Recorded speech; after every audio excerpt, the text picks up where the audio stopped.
शुभ सकाळ। तर त्रिपुरारी पौर्णिमेनिमित्त सर्वांना हार्दिक शुभेच्छा।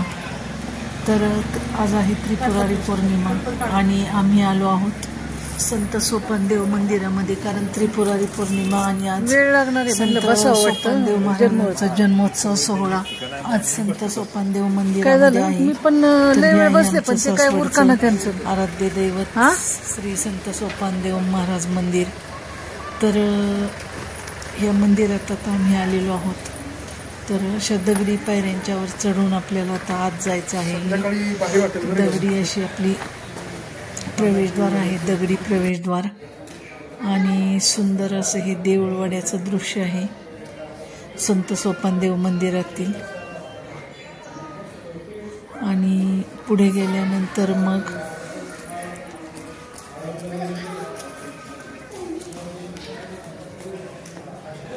असा परिसर, सुंदर असा निसर्गरम्य परिसर आहे।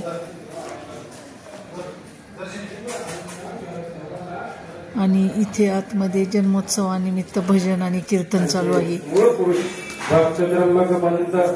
पुरुष आदी दयाची समाधी आपली गावी त्र्यंबक पंथ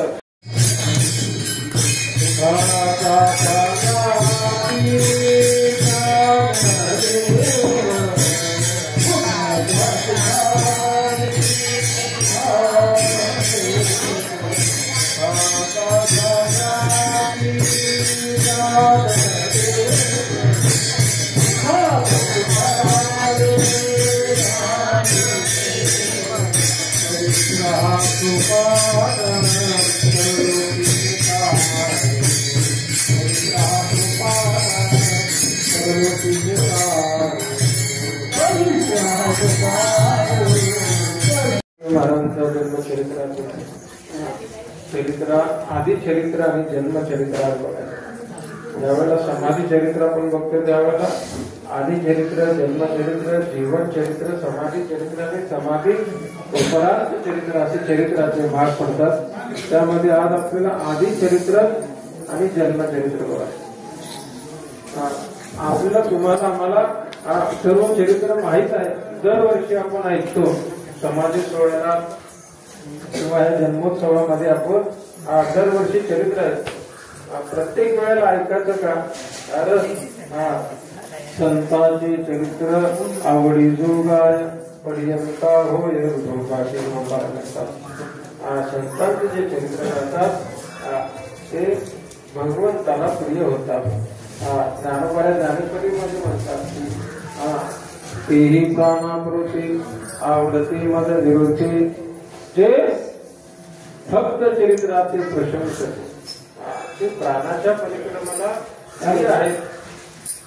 इतकंच काय आहे बाबा, जे ऐके जे वाचा विसावे ते साधू कथा, जिथं साधू आपल्या वाणीला विश्रांती मिळते ते म्हणजे साधू कथा। आणि असं हे भगवत भक्तांचं चरित्र काय करतं? ऐसी यातील चरित्र गो अवघडी आई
संध्याकाळी सासवडमध्ये अशा नदीच्या कड्या, नदीच्या काठावर संगमेश्वर मंदिर आहे।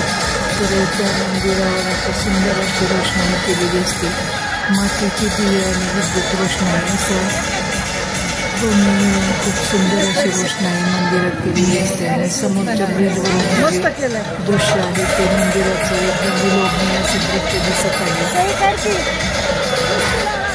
सासवडच्या दोन्ही कराड चांगली नदीच्या संगमावर हे मंदिर असल्यामुळे त्याला संगमेश्वर मंदिर म्हणतात. आणि खूपच सुंदर असं हे दगडी मंदिर आहे. मोबाईल पाडशील जरा अलीकडूनच काढ. त्यावर अशी सुंदर रोषणाई केल्यानंतर अत्यंत सुंदर असं हे दृश्य दिसत आहे. आणि खूप लोकांनी गर्दी केलेली आहे हे दृश्य पाहण्यासाठी. आणि विविध प्रकारच्या कार्यक्रमांचं पण आयोजन मंदिरात केलेलं आहे. तर आज पौर्णिमा पण आहे, तर आकाशात चंद्रपिकामधला चंद्र, बाजूला असा नदीचा परिसर आणि असं हे सुंदर निसर्गरम्य मंदिर असं खूपच सुंदर असं दृश्य आहे. आणि संपूर्ण सासवडकरांनी या दृश्याचा आनंद घेण्यासाठी आणि ते दृश्य आपल्या डोळ्यात साठवण्यासाठी वर्षभर आतुरतेने या दिवसाची वाट पाहत असतात सर्व सासवडकर. की पहाडारातून चंद्र पण किती छान दिसतो आणि त्या चंद्राच्या प्रकाशात आणि दिव्यांच्या प्रकाशात नाहून निघालेले हे संगमेश्वर मंदिर परिसर असं अगदी नयनरम्य असं दृश्य आहे.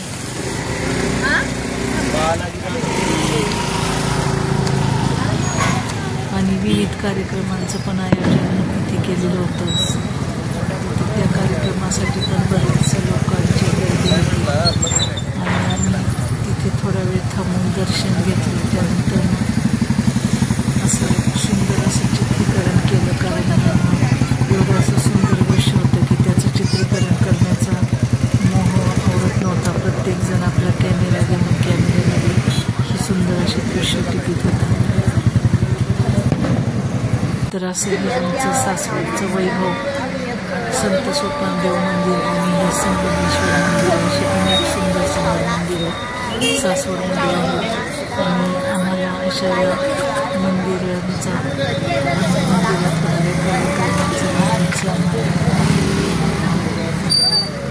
कार्यक्रमात जाऊन असा आनंद घेतो. तर हा आजचा तुम्हाला कसा वाटला नक्की सांगा. आमच्या चॅनलवर नवीन असेल तर आमच्या चॅनलला लाईक करा, शेअर करा, सबस्क्राईब करा.